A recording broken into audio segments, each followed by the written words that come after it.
This episode of Bullet Heaven was made possible with a copy of the game provided by System Erasure.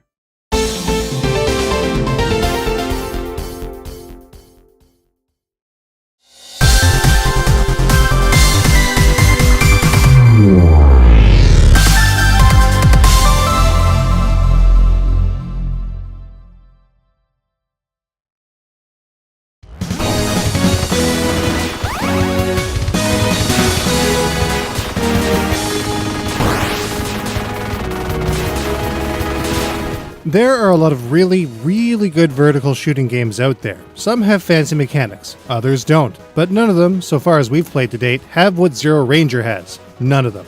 Zero Ranger was released on September 28, 2018. It sports 4 stages, but we'll get into that. It's a vertical scroller with what appears to be simple mechanics, but we'll also get to that. It has insane ideas with regards to every fiber of its construction, even though there's nothing especially special about any of its collective parts. And well, it's really kind of hard to overstate what's going on here, so let's take a closer look.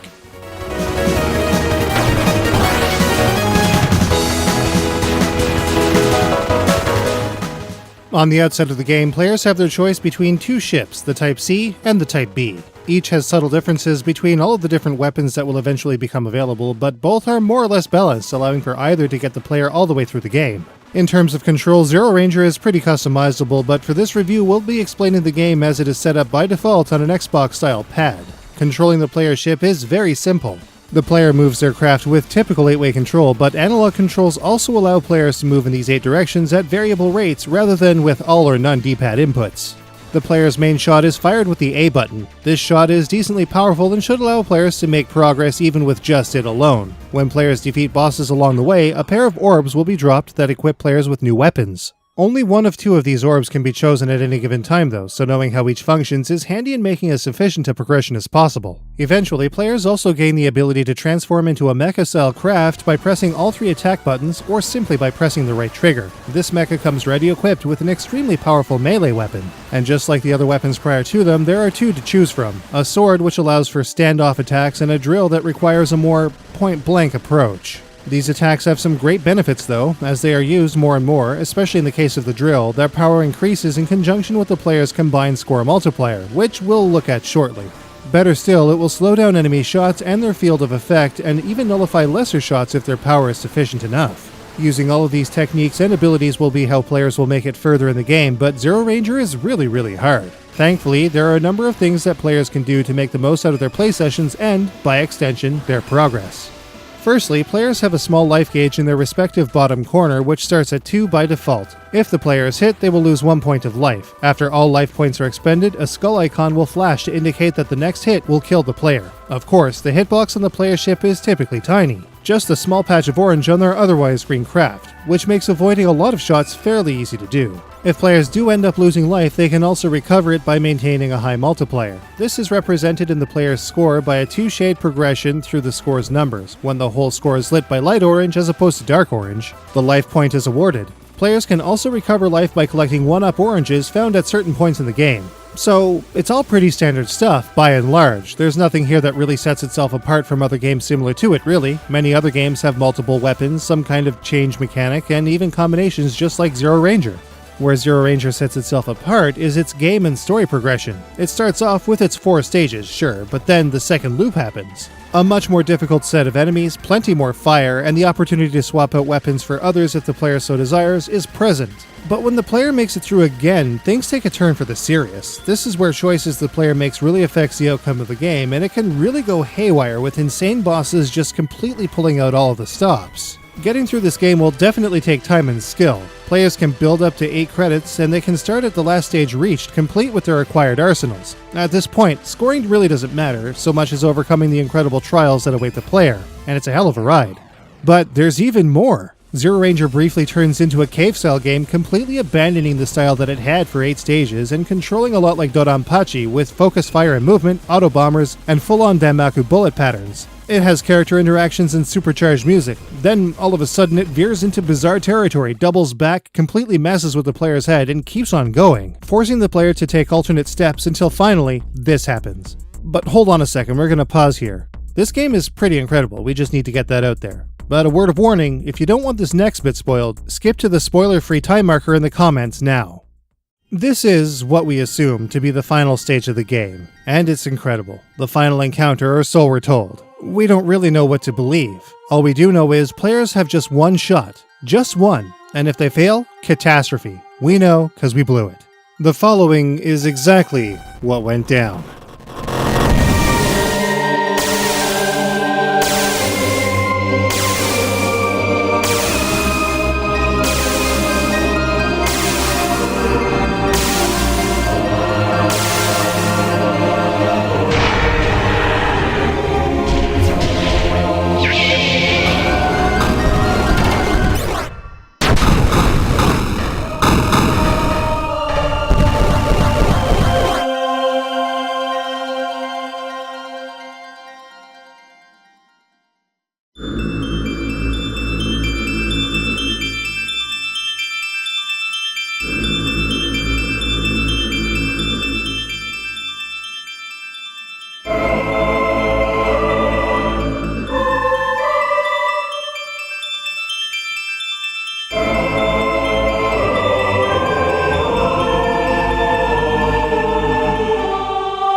The player's game is completely deleted. Fitting from a company called System Erasure. It was one of the most visceral, surreal moments we've experienced in the 10 years we've been doing this, especially since, with the game fully deleted and the time pushing 1:30 AM, we didn't even know if what we saw had actually happened. All that really needs to be said is, players will genuinely have to experience this one for themselves to get the full effect. There is one major downside though. Two-player games are completely f***ed up. Two controllers cannot be used outside of setting the player 2 controller up on joy to key, and even then, when we tried using a keyboard and a controller just to get our footage, we just couldn't move the second player. That's a pretty serious issue for a game that touts itself as a two-player co-op title. However, in the future, hopefully we'll see a fix that allows for some solid two-player action without the complete hassle and probable failure of other methods.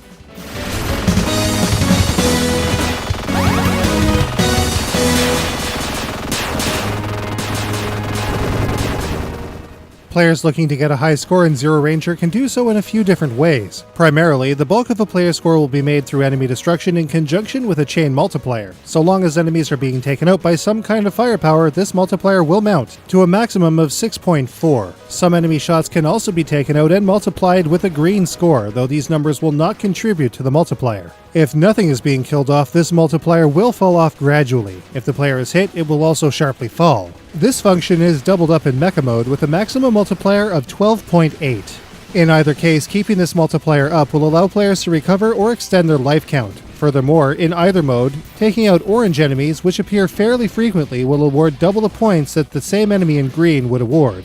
There are also a number of secrets that can be discovered throughout each stage as well. Collecting these small pickups will award the player with 1,000 points for the first pickup, 2,000 for the second, 4,000 for the third, and so forth. A number of other secret scores can be earned in certain stages as well, especially in the second loop. If all of the secret bonuses can be found and collected in any given stage, players will receive a marvelous indicator. Since the player would have collected the bonus points from these pickups earlier, this doesn't affect the score at stage end. But the end of each stage will also award the player with points for life remain and boss destruction. All of this comes together to form not only the player's high score, but also new extends as well, as the more points a player scores, the faster new credits are earned post-game over, indicated by an ever-spreading orange on a green circular matrix. When full, the new credit then materializes. And that's more or less it. Unfortunately though, there are no online leaderboards in Zero Ranger, but once again, we live in an age where a screenshot and a quick tweet is all that's needed to post a high score. Still, if in the future an online leaderboard was implemented, we wouldn't complain.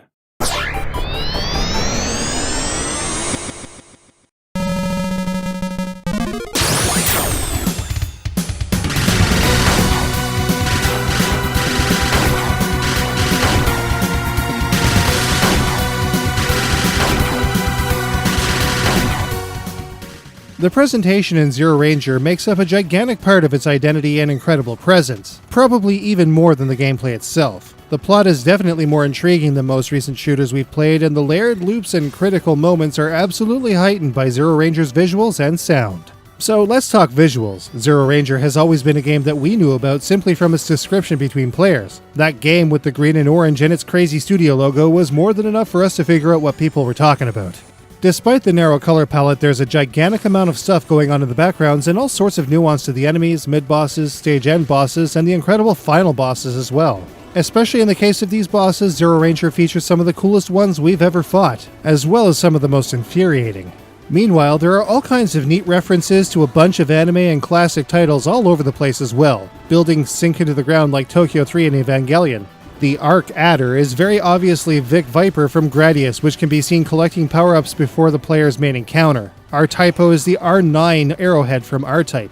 Catastrophe bears a very striking resemblance to the first boss in Kingdom Grand Prix. We even caught a glimpse of a subtle treasure logo. It definitely makes for quite the nuanced game strictly on the graphics alone, and we just love it. Zero Ranger's sound is also pretty good, though not as great as the visuals. On the whole, the compositions are pretty amazing, though some of the meaty tones are a little on the grating side to us, especially in Stage 3. But a lot of other times it sounds like something straight out of a Super Famicom game. One of the coolest aspects of the Zero Ranger soundtrack is how it gets arranged in the subsequent loops with brand new alternate versions of the original tracks. It freshens up the game in really great ways as a result.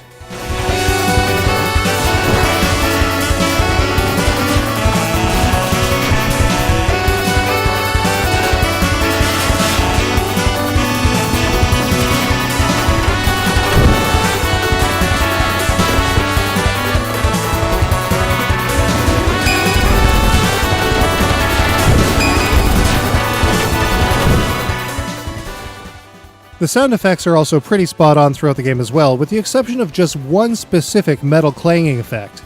It's a very common one that just a ton, like a metric ton, of doujins have used in the past. But everything else, let me tell you, is pretty amazing. We also just can't help but feel that when new weapons are acquired, the effect used is just incredibly creepy, which works immensely for its applied purpose, especially with the unrecognizable alien runes that represent numbers 0 through 9.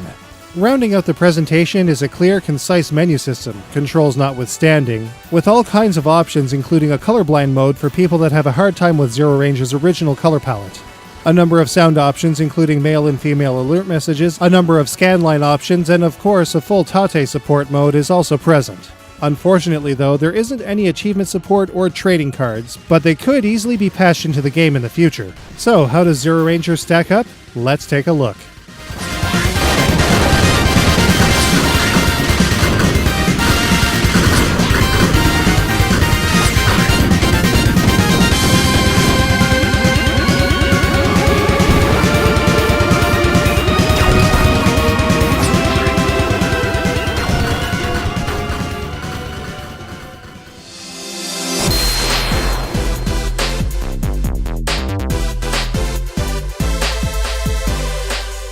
Zero Ranger controls extremely well. Any death in the game is pretty much all on the player. Zero Ranger is a really freaking hard game, even with credits and level start select. The continue system is absolutely welcome here.